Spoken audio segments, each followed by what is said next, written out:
Hello everyone, my name is Rick Fairhurst. Welcome to our first episode of 5 Minutes with Fairhurst. This is our new video series focused on technology innovations and business challenges. In this post-COVID environment, both public sector and private business are evaluating new innovative technologies designed to help them safely reopen. One such example is elevated skin temperature screening, which is what we'd like to talk about today.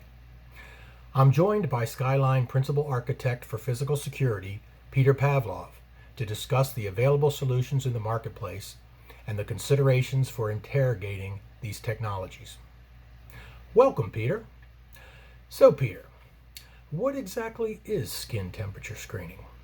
Hi Rick, thanks for having me. There's been a lot of buzz in the marketplace about fever cameras and fever detection systems, but unfortunately such a thing doesn't exist. There are only skin temperature detection systems which can measure the person's skin temperature, which can be an indicator of their body temperature. Most of that is done through reading the temperature of the skin on the forehead or in the canthus, the inner canthus of the eye, because that provides the best accuracy. Peter, based on what you are hearing in the marketplace, what are some of the challenges organizations are facing related to skin temperature screening? There's a lot of misleading marketing. What those systems do. So taking everything with a grain of salt, and it's really important to understand how you operate your facility and what you're trying to, what the desired outcome is before you dive in and into procuring and implementation of those systems. But the major consideration is who will be screening, how you're going to screen.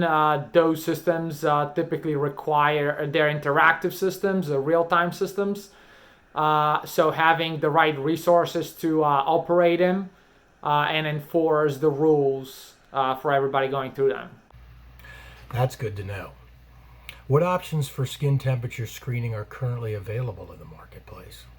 There are two major types of systems. The lower cost systems on the market are standalone, which means they just cover one entrance or one lane of traffic, and they don't really communicate with other systems. The other level are more expensive enterprise level systems, which allow different levels of integration with other security systems or deploy like CCTV, access control, video analytics. When deploying a skin temperature screening solution, what do organizations need to consider? Couple points. Who really needs to be screened will be just your employees to have a safe employee environment. If you work with the public, do you want to screen visitors or patrons of people entering your facility outside of your organization? Because that will dictate how many and how many people you need to process and in how many locations. So that having in consideration.